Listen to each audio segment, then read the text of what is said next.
अनमोल मोती कार्यक्रम में आपका स्वागत है। ओम शांति। श्रीमद् भगवद गीता, जो कि भारत में परमात्मा के अवतरण का स्मारक है, उसमें ये तो स्पष्ट बताया गया है कि परमात्मा इस धरती पर हर सृष्टि चक्र में एक बार अवतरित होते हैं और वो समय होता है धर्म ग्लानि का। और भगवानोवाच है कि जब जब पूरे सृष्टि चक्र में पूरी धर्म ग्लानि हो जाती है, उस समय मैं परमात्मा आकर के अधर्म का विनाश और सत्य धर्म की पुनः स्थापना करता हूँ। अब भगवान ने ये भी कहा हुआ है कि जो स्थापना मैं करता हूँ और करके जाता हूँ वो बहुत काल तक चलती है, लेकिन उसके बाद पुनः धर्म ग्लानि शुरू हो जाती है और फिर भारतवासी अपने धर्म को भूल जाते हैं। और पुनः फिर जब वो धर्म ग्लानि की अति हो जाती है तो परमात्मा उसी प्रकार से आकर के सत्य धर्म की पुनः स्थापना करते हैं। इसका अर्थ ये हुआ कि एक चक्रिक क्रम है जो अनादि है और उसमें हर सृष्टि चक्र के एक कल्प में ऐसा समय आता है जबकि परमात्मा आके जो सत्य धर्म लुप्त हो गया होता है उसकी पुनः स्थापना करवाते हैं। आज हम क्या देखते हैं? आज पुनः भारतवासी अपने सत्य धर्म को भूल चुके हैं। पहली बात कि भारतवासी अपने आप को हिंदू कहलाते हैं, हम सब जानते हैं, और हिंदू देवी देवताओं को पूजते हैं, देवी देवताओं के मंदिर बनाए हुए हैं, वहाँ जाके देवी देवताओं का कीर्तन करते हैं, दर्शन करते हैं, आरती गाते हैं, सब कुछ करते हैं। लेकिन एक बात अगर आप नोट करेंगे तो कहा जाता है इन देवी देवताओं को कि ये हिंदुओं के देवी देवता हैं। ये बात तो स्पष्ट ही है और इसमें कोई दो राय नहीं है कि मंदिरों में जो देवी देवताओं की मूर्तियां स्थापित हैं या घरों में भी मनुष्यों ने अपने अपने घरों में देवी देवताओं के चित्र लगाए हुए हैं। कईयों ने तो एक कोने में छोटे से मंदिर भी बनाया हुआ होता है। उस सबको यही कहा जाता है, हिंदू लोग ही लगाते हैं, ये हिंदुओं के देवी देवता हैं। अब यहाँ पर एक प्रश्न उठता है, वो ये है कि हिंदुओं के देवी देवता हैं और आज भारतवासी अपने आप को हिंदू धर्म वाले कहलाते हैं, तो देवी देवताओं का धर्म क्या हिंदू धर्म था?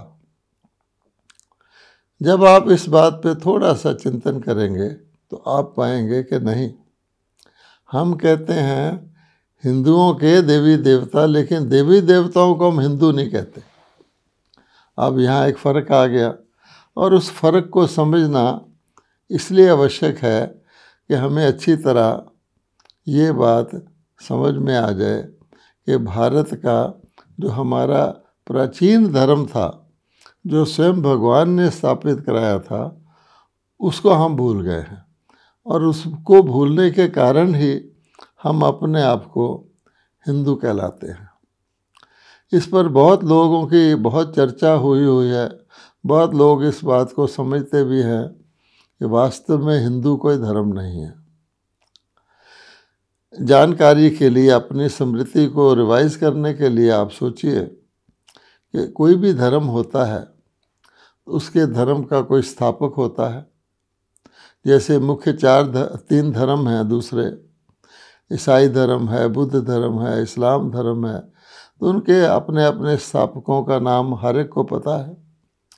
फिर उस धर्म स्थापक वो किस समय पर आए वो भी निश्चित होता है। हर एक धर्म वाला आपको बता देगा कि हमारा धर्म इतने वर्ष पहले स्थापित हुआ था। और वो जो वर्ष बताते हैं वो भी हज़ारों की संख्या के अंदर अंदर ही बताते हैं। आप देखेंगे 2,500-3 हज़ार के अंदर ही अन्य 3 मुख्य धर्म का स्थापना के समय बताया जाता है। और फिर उस धर्म स्थापक ने जो कुछ कहा, जो कुछ अपने धर्म के बारे में, धर्म की मान्यताएं उसने स्थापित की, जो पैगाम कहा जाता है उसने वर्णन किया, उसका एक पुस्तक भी होता है विशेष, और उसको धर्म ग्रंथ कहा जाता है। जैसे क्रिश्चियंस का बाइबल है,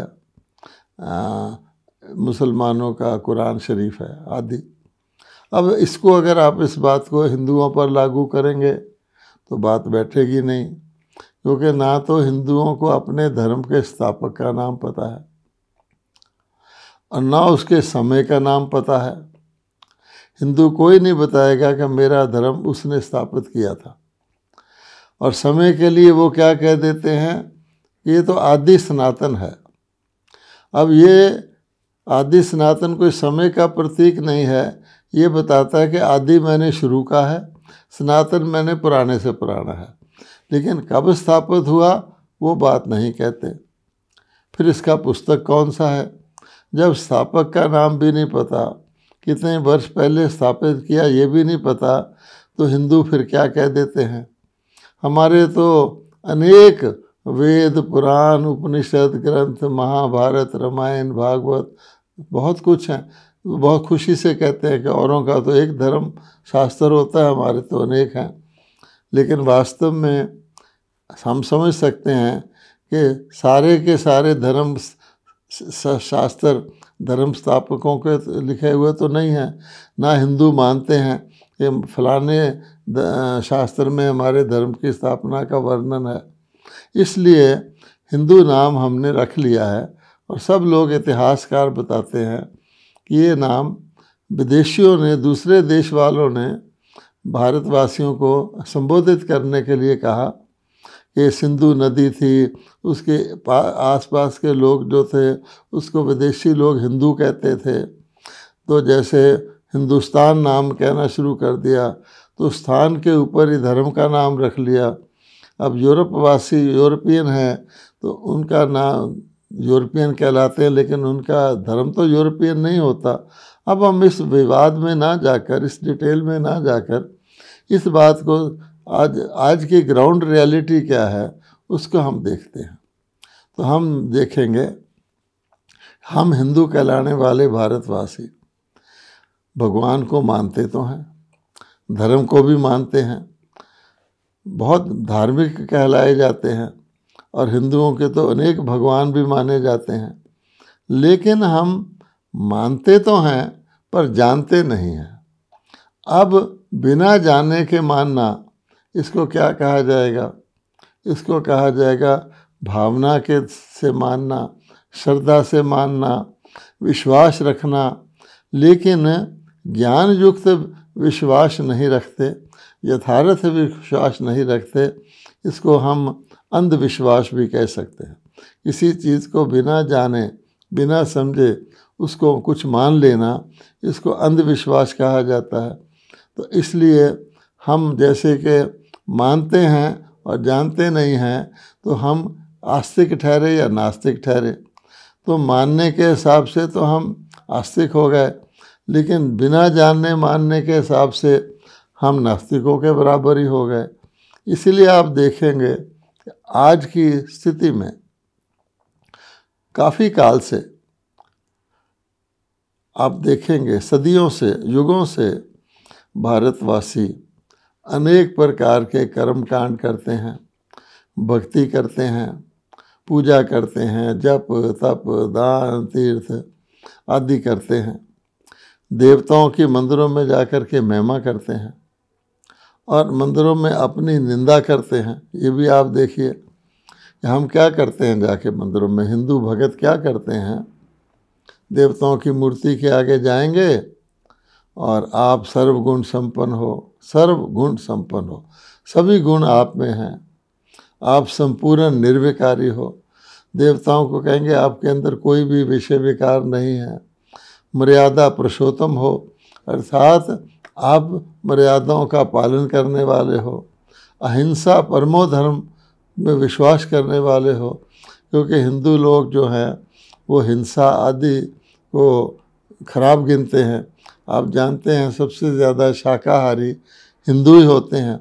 वास्तव में सारे हिंदू शाकाहारी थे, इसलिए उनको वैष्णव कहा गया है, अर्थात विष्णु के कुल के, और विष्णु के कुल वाले वैष्णव शाकाहारी हैं। इसका आज भी सबूत है कि किसी होटल में मांस आदि नहीं पकता है तो उसको हम वैष्णव होटल कहते हैं। तो इस प्रकार से हिंदू हम चले आते हैं। लेकिन फिर क्या देखते हैं हम कि इतना कर्म कांड, इतना भक्ति, पूजा, तीर्थ, जप, तप, उपवास, कई प्रकार के उत्सव मनाते हुए दिनचर्या में भी हमने बहुत सारी परंपराएं ऐड कर रखी हैं, फिर भी हम हिंदू कहलाने वाले क्या करते हैं? क्या हम अपने आप को धार्मिक कहलाएंगे? अर्थात वो धर्म जो भगवान ने स्थापित किया था, भगवान ने कहा था मैं सत्य धर्म की पुनः स्थापना करता हूँ, तो भगवान कहते हैं मेरी स्थापना के बाद तो आपको इन कर्म कांड की ज़रूरत ही नहीं पड़ती। भगवत गीता में 2 बार रिपीट करके लिखा हुआ है कि वेद से, शास्त्रों के अध्ययन से, जप तप दान पुण्य कीर्तन से ना मेरी प्राप्ति होती है, ना मेरे द्वारा कोई प्राप्ति होती है। हम वो भी करते आ रहे हैं, अपने आप को हिंदू भी कहलाते आ रहे हैं, और बहुत डिटेल है, अगर हम सब जानते ही हैं। आप देखेंगे हम तीर्थों में जाकर स्नान भी करते हैं पावन बनने के लिए। हमारी ये मान्यता है कि जो गंगा यमुना इत्यादि हमारी पतित पावनी नदियां हैं, उनमें स्नान करने पर और विशेष उत्सवों पर, विशेष समय पर, निर्धारित उच्च समय पर स्नान करने से हमारे पाप भी दग्ध होते हैं। अब देखा जाए, इसकी गहराई में कोई जाए तो क्या शरीर के स्नान से आत्मा के पाप दग्ध हो सकते हैं? पाप तो आत्मा में रहते हैं। हम पाप आत्मा, पुण्य आत्मा, महात्मा, देवात्मा कहते हैं। तो अगर आप इस डिटेल में जाएंगे तो उसका सार गीता के भगवान ने कह दिया है कि इन सब चीज़ों से मेरी प्राप्ति नहीं होती, और ना जिस चीज़ के लिए आप मेरी प्राप्ति करना चाहते हो ना वो आपको मिलती है। क्योंकि हम जानते हैं, हम जब प्रेयर करते हैं, आरती करते हैं मंदिरों में जाके या घरों में, तो हम भगवान को क्या कहते हैं? हे परमात्मा, हमारे विषय विकार मिटाओ, विषय विकार मिटाओ, पाप हरो देवा। ये हमारी नित्य प्रति की आरती है। फिर हम बीच में ये भी कहते हैं मैं मूर्ख खल कामी, कृपा करो भरता। ये भी हम प्रार्थना भगवान से करते हैं कि मैं बुद्धिहीन हूँ, कामी, काम विकार से ग्रसित हूँ, मूर्ख बुद्धि हूँ, मैं विषय विकारों से ग्रसित हूँ, हे भगवान मुझे इनसे छुड़वाओ। तो अगर ये विषय विकार और काम आदि छूट जाते, जो कुछ हम करते आए हैं, शास्त्र पढ़ते, वेद कर अध्ययन करते, गुरु करते, क्रियाएं करते, अनेक प्रकार के जप तप आदि करते, तो ये छूट जाने चाहिए। लेकिन हम वो भी करते आ रहे हैं और ये प्रार्थना भी करते आ रहे हैं, पर विषय विकार तो हमारे छूटते नहीं, और विषय विकारों के कारण हमारा दुख होता है। क्योंकि देखा जाए तो दुख व्यक्ति को पाप कर्मों से कारण से ही होता है। तो पाप कर्म विषय विकार के कर्मों को ही कहते हैं। इसलिए जब हमारा दुख खत्म नहीं हो रहा, दुख बल्कि बढ़ता जा रहा है, अनेक प्रकार के मानसिक रोग भी हमारे ऊपर आ गए हैं, तो आप बताइए पाप कर्मों के कारण हमारी इस दुनिया में हमें शरीर के द्वारा, प्रकृति के द्वारा, गवर्नमेंट के नियमों के द्वारा, दैहिक दैविक भौतिक तापा, अनेक प्रकार के दुखों से हम पीड़ित हैं। तो अब बताइए, हम प्रार्थना भी करते आ रहे हैं, भगवान विषय विकार मिटाओ, और उनको मिटाने के लिए स्वयं हमने कई प्रकार के जो कर्म कांड बनाए हैं वो भी करते आते हैं, लेकिन रिजल्ट क्या है? रिजल्ट यही है, हम देखते हैं कि मर्ज बढ़ता गया, जूझू दुआ की। हमारी ये भक्ति की पद्धतियाँ, सामग्री विस्तार को पाते जा रहे हैं, लेकिन साथ साथ हम ना तो विषय विकार से छूट रहे हैं, ना उनके कारण उत्पन्न होने से दुख से छूट रहे हैं। इसलिए भगवान कहते हैं कि धीरे धीरे धर्म की ग्लानि और बढ़ती जा रही है। धर्म का जो विस्तार है, अनेक धर्मों का, अनेक प्रकार की पद्धतियों का, वो बढ़ता जा रहा है, लेकिन धर्म तो लुप्त हो चुका है, क्योंकि धार्मिक व्यक्ति के जीवन में किसी प्रकार की हिंसा का ना करना होता है, ना हिंसा को सहन करना होता है। धर्म युग में तो हिंसा होती नहीं, क्योंकि कहा गया है अहिंसा परमो धर्मा। तो जहाँ धर्म है वहाँ तो अहिंसा होगी। और हम कहते भी हैं कि प्राचीन भारत में इतना धर्म था, इतनी अहिंसा थी कि शेर और गाय भी एक घाट पर जल पीते थे, हम आज भी कहते हैं। इसलिए सोचने की बात है, जब भगवान कह रहे हैं जब जब धर्म की ग्लानि होती है, तो धर्म बहुत हैं लेकिन धर्म नहीं है। जैसे हॉस्पिटल बहुत हैं, इसका ये अर्थ तो नहीं है कि स्वास्थ्य मनुष्यों का अच्छा हो गया है। अधिक हॉस्पिटल तो निशानी है स्वास्थ्य गिर रहा है। उसी प्रकार से अनेक प्रकार के धर्म, मठ, पंथ इत्यादि, गुरु गोसाई सब हैं, लेकिन समाज का धार्मिक स्वास्थ्य तो बहुत गिर चुका है। इसलिए भगवान कहते हैं आखिर मुझे ही याद करते रहे, पतित पावन आओ, हे परमात्मा हमारे दुख हरो, हे परमात्मा हमें पापों से मुक्त करो। तो इसलिए भगवान कहते हैं, मैं अपने महावाक्यों के अनुसार कि जब जब भारतवासी अपने असली धर्म को भूल जाते हैं, तो उस समय पुनः आकर के धर्म की पुनः स्थापना करता हूँ। तो वो विषय जो है आज इसलिए बहुत ही महत्वपूर्ण है कि आज हम देखते हैं कि अधर्म चारों ओर फैल गया है। अधर्म के कारण होते हैं 5 विकार, वो चारों ओर फैल गए हैं। आज समाज में हम जानते हैं दुराचार, अत्याचार, अनाचार, भ्रष्टाचार सब कुछ फैला हुआ है। काम विकार, जिसको कि सबसे बड़ा पाप भगवान ने कहा भी है, गीता में भी वर्णित है, काम विकार नरक का द्वार है। ये भी कहा है कि शिव जी ने ही तीसरी आँख खोलकर काम विकार को भस्म किया था, लेकिन मनुष्य समझते हैं शिव जी ने अपनी तीसरी आँख खोल ली थी। शिव जी ने तो हमारी तीसरी आँख खोल करके जो विकारी थे उनको ज्ञान का नेत्र दे करके उनको योग अग्नि द्वारा काम विकार को भस्म कराया था। तो ये भी प्रसिद्ध है कि शिव ने ही काम का अंत किया था।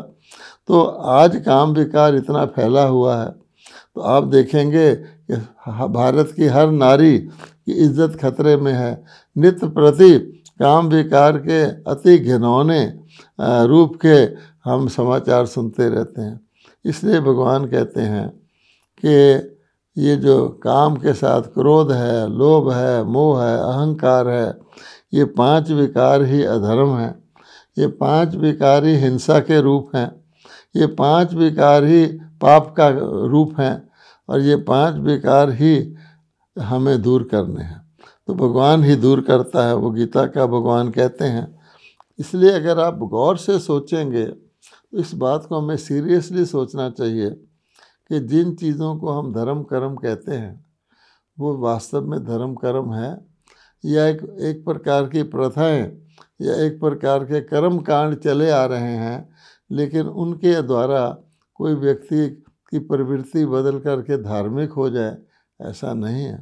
आज तो भारतवासी शाकाहारी भी नहीं रहे, आज तो भारतवासी दयालु भी नहीं रहे, किसी के ऊपर करुणा भी नहीं करते हैं, बल्कि अनेक रूपों से भारतवासी विदेशी लोग उल्टा कहते हैं कि चलो आप शाकाहारी तो हो, लेकिन क्या आप गरीबों का शोषण, अच्छा दहेज प्रथा, अनेक प्रकार के अलग अलग धर्म के विरुद्ध कार्य नहीं करते हो? आज धर्म स्थानों में क्या कुछ होता है, क्या वो अन्य स्थानों से कुछ ज़्यादा पवित्र रहते हैं? नहीं रहते हैं। सब लोग इस बातों को जानते हैं। और प्रथाएं भी हमारी विचित्र हैं। हम चींटियों को आटा खिलाते हैं, हम मछलियों को आटा खिलाते हैं, हम नदियों में दूध डालते हैं उनको शुद्ध करने के लिए। अनेक प्रकार की हमारी प्रथाएं हैं। इसलिए भगवान कहते हैं कि वर्तमान समय ये सारे धर्मग्लानि के चिन्ह प्रकट हो चुके हैं।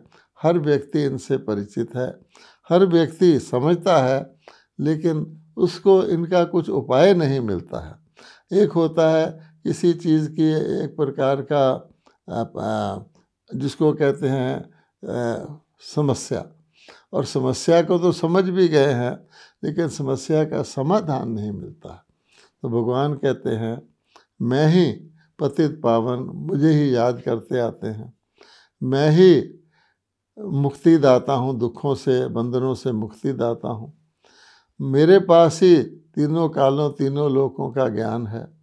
ज्ञान का सागर, ईश्वरीय ज्ञान का मुझ परमात्मा को ही कहा गया है। आज दुनिया में जितनी घृणा है, अज्ञान के वश प्रेम का सागर भी मुझे ही कहा गया है। और वर्तमान समय इन सब चीज़ों की अति आवश्यकता है। आज तो देश तो क्या, समाज तो क्या, मोहल्ला तो क्या, घर घर के अंदर हम जानते हैं कलह क्लेश, दुख, अशांति, अनाचार, अत्याचार, अन्याय हो रहा है। सब अपने परिवार को भी छोड़ दे, हर व्यक्ति अपने अंदर ही कितना संघर्ष महसूस करता है। उसका मन एक तरफ खींचता है, उसकी बुद्धि दूसरी तरफ खींचती है। सामाजिक प्रथाएं, लोक लाज उसको तीसरी तरफ खींचते हैं। तो व्यक्ति समझ नहीं पा रहा कि मुझे क्या करना है, और सब कुछ करते हुए भी वो देखता है कि मेरे जीवन में तो दुख अशांति बढ़ रहे हैं। इसलिए अगर आप गौर करेंगे तो भगवान ही कहते हैं मैं पुनः आकर के अधर्म को विनाश करने के लिए पहले सत्य धर्म की स्थापना करता हूँ। जो कार्य परमात्मा इस समय अवतरित हो करके, परमात्मा का अवतरण का विधि भी परमात्मा ही बताते हैं कि मैं अवतरित होता हूँ, कैसे होता हूँ। मैं मनुष्यों की तरह जन्म नहीं लेता हूँ।